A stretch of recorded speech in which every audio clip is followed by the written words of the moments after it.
ఒకప్పుడు ప్రతిపక్షంలో ఉన్నప్పుడు చంద్రబాబు నాయుడు అన్నటువంటి మాట ఏంటంటే, జగన్మోహన్ రెడ్డి గారి ప్రభుత్వం ఈ రాష్ట్రాన్ని శ్రీలంక మాదిరి చేసేస్తున్నాడు అన్నటువంటి ఒక అభియోగాన్ని పదే పదే చెప్తూ ఉన్నటువంటి విషయాన్ని సందర్భంగా జ్ఞాపకం చేస్తున్నాను. ఈవేళ చంద్రబాబు నాయుడు గారి యొక్క నైజం కానీ, ఆయన యొక్క గత 45 సంవత్సరాల ఇండస్ట్రీ యొక్క అనుభవాల్ని ఒక్కసారి మనం నెమరు వేసుకున్నట్లయితే, ఆయన చెప్పింది చేయడు, చేయాలనుకున్నది చేయడు. ఏదైనా ఉంటాయి కదా చెప్పుకోవడానికి.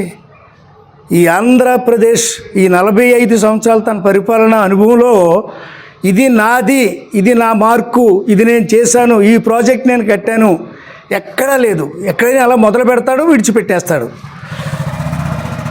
అభియోగాలు, అభాండాలు ఇతరుల మీద వేయడానికి ప్రయత్నిస్తూ ఉంటాడు. నిన్న కాక మొన్న తండ్రి కొడుకులు ఇద్దరు దావోస్ వెళ్ళారు. అదే మాదిరిగా ప్రక్కన ఉన్నటువంటి తెలంగాణ ప్రాంతం నుంచి కూడా ముఖ్యమంత్రి, ఉప ముఖ్యమంత్రులు ఇంకా వాళ్ళు వెళ్ళారు. కనీసం వాళ్ళు 1,60,000 కోట్ల రూపాయల ప్యాకేజ్తో వచ్చారు.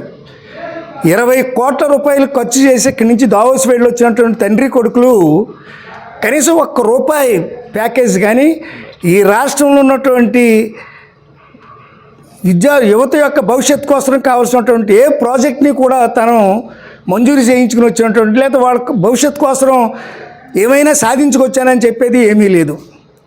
ఈ విధంగా రాష్ట్రాన్ని అమలు చేయలేనటువంటి హామీలు ఇచ్చేసి సూపర్ 6 అని, లేకపోతే నిరుద్యోగ భృతి అని, ఆనాడు జగన్మోహన్ రెడ్డి గారు సుమారు 12 పథకాలు ఇచ్చాడు ఈ ఆంధ్రప్రదేశ్లో ఉన్నటువంటి వివిధ సామాజిక వర్గాలకి. రాజ్యాంగబద్ధంగా దళితులు, బలహీన వర్గాలు, మైనార్టీలకి రాజ్యాంగబద్ధంగా వచ్చే కొన్ని రాయితీలు వాటిని యథావిధిగా అమలు చేస్తూ, మున్నెన్నడూ ఎప్పుడూ చూడనటువంటి కాపు సామాజిక వర్గానికి కూడా కాపు నేస్తం అన్నటువంటి ఒక కార్యక్రమాన్ని పెట్టి, బహుశా భారతదేశ చరిత్రలోనే 13 సంక్షేమ పథకాలని అమలు చేసినటువంటి ఆ గౌరవం జగన్మోహన్ రెడ్డి గారికే దక్కుద్ది. అది సాధించాడు, చేసి చూపించాడు ఆయన. ఈవేళ 13 పథకాలు కాకుండా కేవలం నీ బ్రాండ్, నువ్వు ప్రవేశపెట్టినటువంటి పథకం ఏదైనా ఉందంటే ఒక్క పథకం లేదు. ఆ ఉన్న 13 పథకాలని రద్దు చేసావు. నిరుద్యోగ యువతకి ఇస్తారన్నటువంటి 3,000 రూపాయలు కూడా ఇవ్వడం మానేసావు. కేవలం ఆనాడు జగన్మోహన్ రెడ్డి గారు ఎన్నికలు మేలో వస్తున్నాయనే ముందు, మార్చికి ముందు కొన్ని అభివృద్ధి కార్యక్రమాలకి క్యాబినెట్ ఆమోదంతో వాటికి డబ్బులు కూడా మంజూరు చేసి, ఏదైతే ఆర్థిక ఆ యొక్క వెసులుబాటును కూడా చూపించి ఈ కార్యక్రమాలు వెంటనే చేయండి అన్నప్పుడు వెంటనే ఎలక్షన్ కోడ్ రావడం, ఆ కోడ్ వచ్చినటువంటి సందర్భంలో ఆ పనులన్నీ నిలుపుదల చేయడం, ఎన్నికలు అయిన తర్వాత ఈ 5-6 మాసాల తర్వాత మొదలుపెట్టాడు ఆ వర్కులన్నీ ఇప్పుడు చంద్రబాబు నాయుడు. ఇవన్నీ కూడా ఇప్పుడు ఎక్కడైనా 1 కిలోమీటరో, 1/2 కిలోమీటరో, 100 మీటర్లో రోడ్లు వేస్తున్నారు అన్నప్పుడు ఆ రోడ్లన్నీ కూడా జగన్మోహన్ రెడ్డి గారు ముఖ్యమంత్రిగా ఉన్నప్పుడు శాంక్షన్ చేసినటువంటివే. ఈవేళ నువ్వు వచ్చిన తర్వాత ఎక్కడైనా ఒక క్యాబినెట్ నోట్ కానీ, లేకపోతే డిపార్ట్మెంట్ల వారీగా మంజూరైనటువంటి ఆ డేట్లు కానీ ఎక్కడైనా ఒక్క రోడ్డు, ఒక్క అభివృద్ధి కార్యక్రమం లేదు.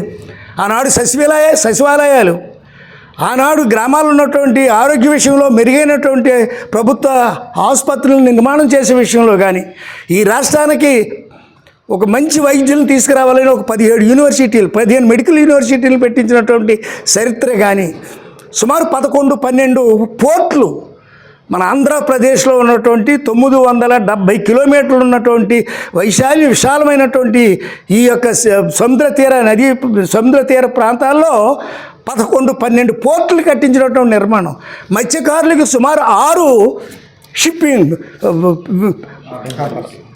మినీ హార్బర్ కట్టించినటువంటి అనుభవం కానీ, ఈ విధంగా ఎక్కడ చూసినా అటు సంక్షేమం 13 రకాలైనటువంటి సంక్షేమ కార్యక్రమాలు బీసీలకు కానీ, ఎస్సీలకు కానీ, మైనారిటీలకు కానీ, కాపులకు కానీ యువతకు కానీ ఈ రకమైనటువంటి 11 మంది పసిబిడ్డలకు కానీ షెడ్యూల్ కులాలు చదువుకుంటున్నటువంటి విద్యార్థుల కోసం ఆ హాస్టల్స్ మెరుగుగా దాన్ని రన్ చేయడంలో కానీ ఇలాంటి 11, 12 సంక్షేమ కార్యక్రమాలతో పాటు ఎక్కడికక్కడే అభివృద్ధి గ్రామాల్లో 2 అలాగే రైతు భరోసా కేంద్రాలు ఎప్పుడైనా మనం రైతుల పాలిట గ్రామాల్లో వాళ్ళకు కూర్చోవడానికి ఒక చిన్న మీటింగ్ హాల్ లాంటి ఒక చిన్న భవనాన్ని కూడా నిర్మించినటువంటి అనుభవం చంద్రబాబు నాయుడుకు ఉంటే నిర్మించినటువంటి అనుభవం కలిగినటువంటి వాడు జగన్మోహన్ రెడ్డి గారు నిరూపించుకున్నాడు.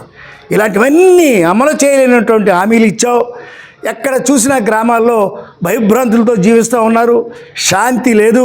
ఎక్కడ నిన్న కాక మనం జరిగినటువంటి సంక్రాంతి ఉత్సవాలు కోడిపందాలు భయంగా అక్కడికి స్త్రీలు వెళ్ళడానికి జడిస్తారు ఉత్సవాలకి. లేకపోతే అక్కడ ఉన్నటువంటి అమ్మవారికో లేకపోతే ఎవరికైనా మొక్కుకుందారంటే ఈ జనంతో ఏం చేస్తారో ఏ ప్రమాదం ముంచుకొస్తుందో అన్నటువంటి భయంగా ఆ ఉత్సవాల్లో కూడా పాల్గొనడానికి వెళ్ళలేనటువంటి పరిస్థితి. ఎందుకంటే ప్రక్కన జోదాలు, కోడిపందాలు, పేకాట్లు, గుండాట్లు, అసాంఘికమైనటువంటి కార్యక్రమాలతోటి 3 రోజులు గ్రామాలని భయభ్రాంతులు చేసినటువంటి చరిత్ర ఈ చంద్రబాబు నాయుడిది. అంచేత చంద్రబాబు నాయుడు గారు ఎప్పుడూ చెప్పింది చేయడు, చేసిన దాఖలాలు కూడా ఎక్కడ లేవు. ఏదైనా ఉన్నట్లయితే ఇదిగో ఇది చేశామని చెప్పమని నిన్న కాక మొన్న దావూస్ వెళ్ళి ఉత్తి చేతులతో తిరిగి వచ్చారు. ఇది ఘోరమైనటువంటి అవమానం కదా. ఇది నువ్వు ఎక్కడైనా చెప్పుకుంటున్నావా? ఏ వేదిక మీద అయినా నేను వెళ్ళాను తేలకపోయినా ఒక మాట చెప్తున్నారు, మీరు చెప్పడం లేదు. కేవలం పైపెచ్చి 5 సంవత్సరాల సంక్షేమమే తన జీవితాశయంగా పెట్టుకుని బీదలు, బడుగులు, బలహీన వర్గాలు, ముఖ్యంగా పెద్ద వర్గాలు అని చెప్పుకునే కాపు సామాజిక వర్గం లాంటి ఆ వర్గాలకు కూడా వాళ్ళకి పెన్షన్లు ఇవ్వడమే కాకుండా వాళ్ళకి రాయితీలతో కూడుకున్నటువంటి అనేక సంక్షేమ కార్యక్రమాలు ఇచ్చి అందరి చేత శభాష్ అనిపించుకున్నటువంటి జగన్మోహన్ రెడ్డి గారి పాలన నేటికి నువ్వు విమర్శిస్తూనే ఉన్నావు. అది తప్ప నీకు ఎజెండా ఇంకోటి లేదు. అంచేత దయచేసి రాష్ట్ర ప్రజలందరూ గమనించండి. మరొక శ్రీలంకలాగా తయారు చేశాడు ఆంధ్రప్రదేశ్ని. ఆంధ్రప్రదేశ్ అప్పులు ఇచ్చేవాళ్ళే రావడం లేదు. ఆంధ్రప్రదేశ్లో ఏమైనా డెవలప్ చేద్దాం లేదా ఒక మంచి ఇండస్ట్రీ పెడదామని ఆలోచనతో ఉన్నటువంటి వాళ్ళే ఈ దేశంలో కానీ ప్రపంచంలో కానీ ఎవరు లేరు.